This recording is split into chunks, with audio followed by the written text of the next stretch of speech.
Thank you for joining me. We're here for another adventure. I am about to take off to look for the 1774 Alexander Rockhouse.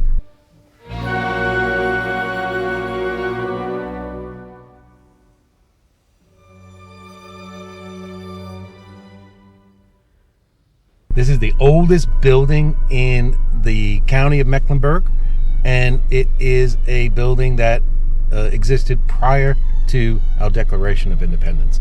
And actually the guy that we're going to go see has something to do with the Carolina Constitution. So stay tuned. Thank you for following me. Don't forget to subscribe to the channel, and let's have this adventure. We're getting on the road.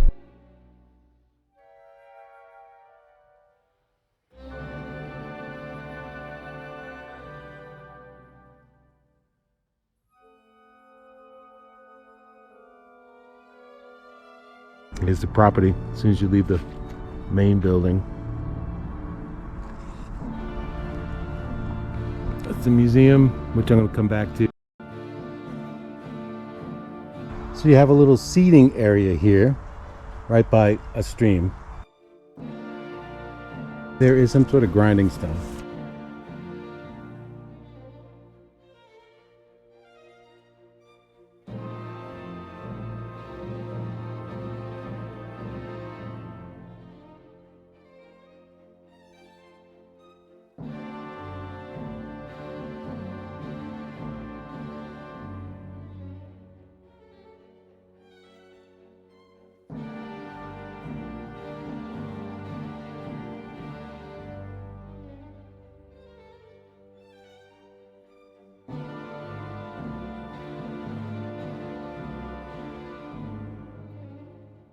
This is the oldest house in Mecklenburg County. 1774 Alexander Rockhouse. It was built by Hezekiah Alexander, who was alive between 1728 and 1801. He purchased more than 600 acres on Sugar Creek in 1767 and finished building this house in 1774. He came down from Pennsylvania on the Great Wagon Road. It was very popular back in that time period. It's people that did not want to travel over the mountains, over the Blue Ridge Mountains, to go out further west, so they would go down south. A lot of immigrants came from Pennsylvania, and he was considered rich. He was rich. He was a farmer and a blacksmith. The house changed hands many times in the following 150 years. But in 1943, Eugene Cole donated the house to the Weston, North Carolina Annual Conference of the Methodist Church. Then the property was leased and controlled over to it, changed hands again, and in 1986 the Charlotte Museum of History started maintaining the Rock House and still controls it to this day.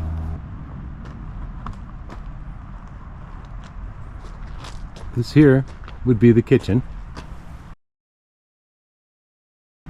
It's a replica of what would have been, because kitchens typically caught fire, burned down back then. And I think it was replaced several times, this building.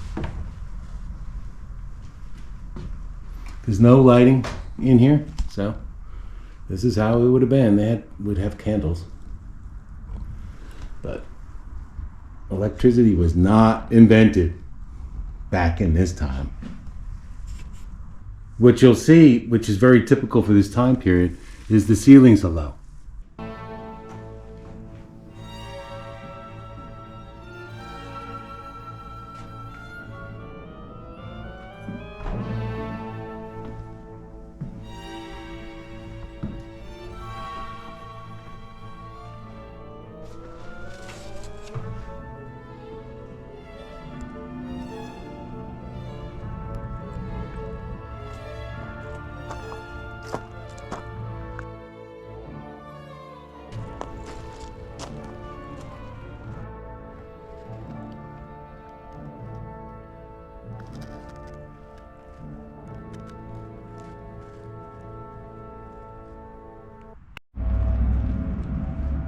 Of the big old trees. Here's the house. So stone houses back in the day were not but not very popular. Everything was made back in wood back then, and that's why we don't have a lot of history here in Charlotte.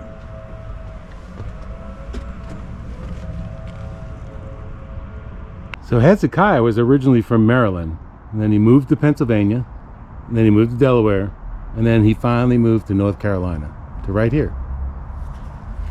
Apparently in 1767, Hezekiah purchased 300 acres, and in 1769, he purchased another 300 acres that butted up against each other, these two parcels, and it formed one big 600-acre farm. And then by 1774, this house was completed. So that second purchase of land is the land that included where this house now resides. So Hezekiah married Mary Sample in 1752 in Maryland, and they moved to the PA frontier, the Pennsylvania frontier. 1776, they moved to North Carolina. They used the Great Wagon Road, and they took 6 children at the time with them, and in total they had 10 children, and they all survived to adulthood, which is very rare. And he was a member of the 5th Provincial Congress, which wrote North Carolina's first constitution. So a rich, accomplished guy with a sordid past, but that was what it was back then. So 12 Alexanders lived here, and plus he had some boarders and visitors from time to time, and at least 17 slaves. So this 600-acre plantation was considered small, and he had crops and livestock. Tobacco was the primary cash crop, but he also grew corn, peaches, and other food crops. Plus he did textiles. He grew some textile crops like flax and some cotton. And then the livestock that he had included some cattle, hogs and pigs, chickens, turkeys, horses, and mules. So this is a tobacco barn. And coming up is the little blurb about it.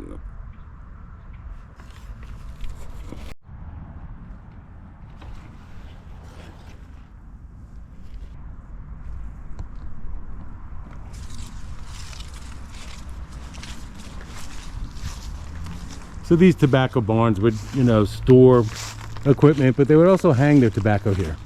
And here is a cornerstone with the date of the building. So this building's Georgian style, and is typical of the German immigrants, the buildings that they would build.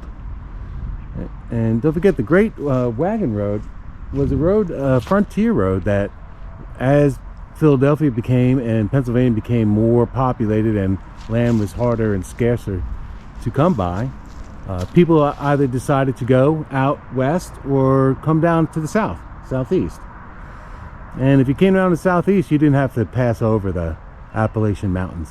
So that Great Wagon Road came down, and it went through like Winston-Salem, Salisbury, and Charlotte. It became the center of Charlotte. Trade and Tryon is the Great Wagon Road, and it's a road frequented by the Catawba Indians. This is our 18th century herb garden. I like to talk about this a little bit just for some context of like how people lived back then. This is obviously an herb garden for cooking, but I like to emphasize that it's also an herb garden like a pharmacy. Dried tips of it, they would like take and crush and rub onto wounds, and it's the same idea that it would help like pack a wound or something like that. But they would also grab it in bunches and use it as a broom. This was the backcountry. It was hard. You had to grow all this stuff here. So what we're standing in now, this is our 18th century kitchen. But this kitchen is where 2 folks, Bet and Jenny, would have spent basically their entire lives, at least on this site. Bet and Jenny, Elizabeth and Jenny, were mother and daughter, 2 enslaved women. And they would have worked inside of this building pretty much 24/7. Let's head into the house where it's warm.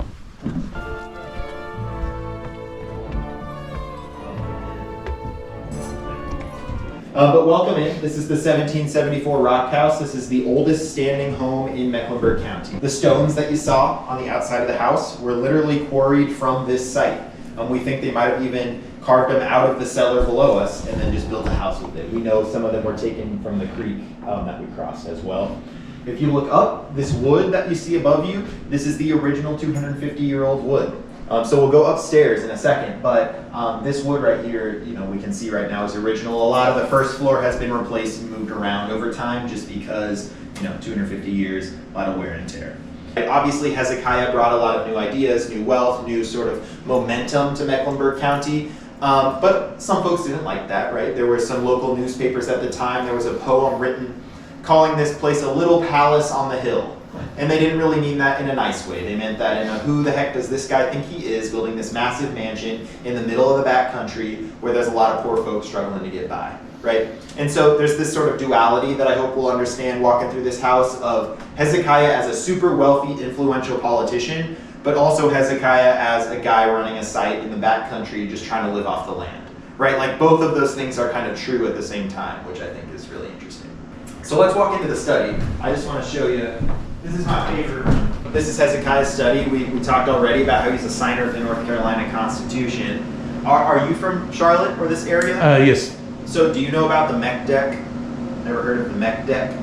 We ever heard of the Mech Deck? Mecklenburg Declaration of Independence? Like a year before or something? Yeah. So what y'all probably have seen is North Carolina license plates, first in freedom, right? This is what they're talking about. So May 20th, 1775, you'll see that date on the license plates as well. The story goes that folks in this area wrote a Declaration of Independence from the British, again, over a year before the real Declaration of Independence. They gave it to a guy who rode on his horse all the way up to Philadelphia to deliver this document to the Continental Congress. Now, there's no physical evidence that this document ever existed, I will say that, but it has kind of gone down in local legend as we were the first area in the entire colonies to officially declare independence from the British, right? And if true, that is a very sort of special thing to be a part of. That document was said that Hezekiah signed that document. Hezekiah did sign a document that was written a few days later called the Mecklenburg Resolves that basically said the same thing too. But anyway, I tell you all that because Hezekiah, as I said, was very, very involved in sort of revolutionary politics. And this desk right here was his actual desk. So as we walk around the house for the next few minutes, we're going to see a lot of old furniture. But this desk here is the only piece of furniture in the house that we know with 100% certainty was used by Hezekiah, right? So very, very special because, you can imagine like the origins of the North Carolina Constitution, it's the origins of America itself, right? In some ways being fomented at this very desk.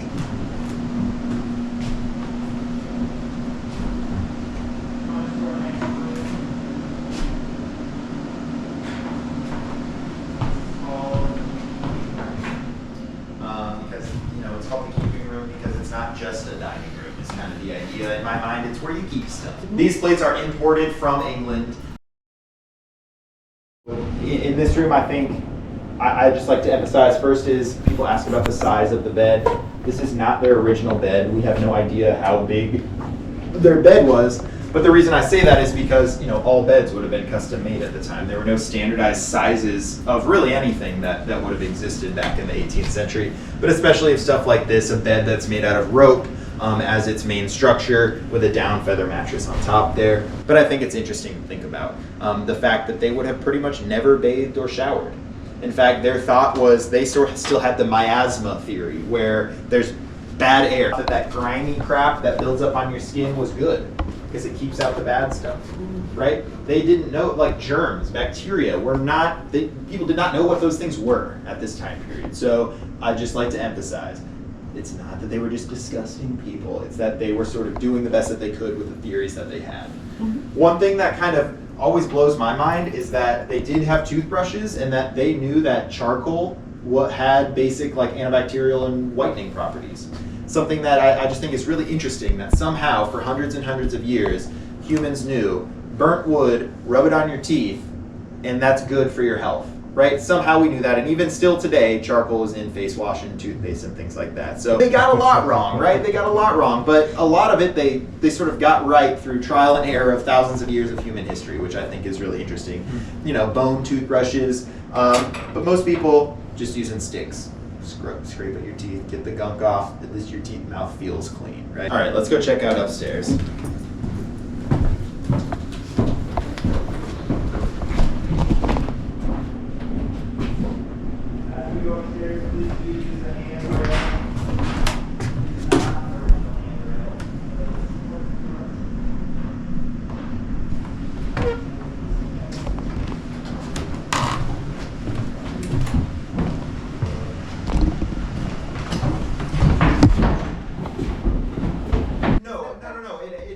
It was mostly about the volume. When we came, yes, we were up. Anyway, we walked up here to the second floor. The first thing, again, all the wood that you're seeing now is original wood. Floors, ceilings, wall panels, everything.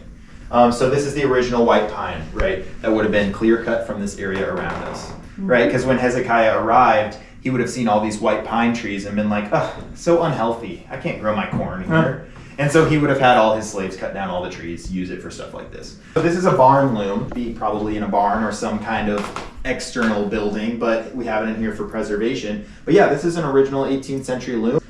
It's where they would have, you know, weaved things like wool and probably linen or flax.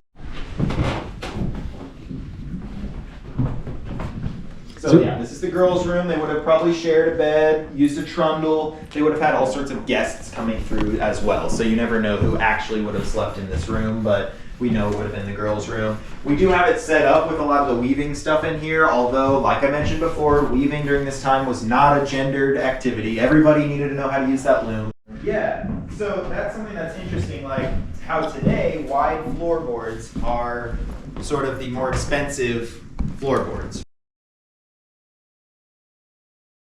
So from the house, and there's the kitchen, and then there's a little walkway down here.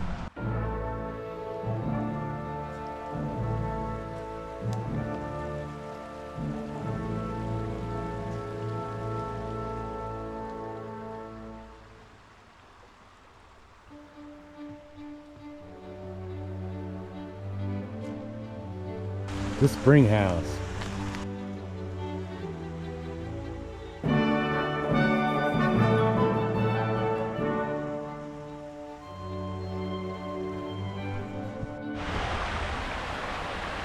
So this was the spring house.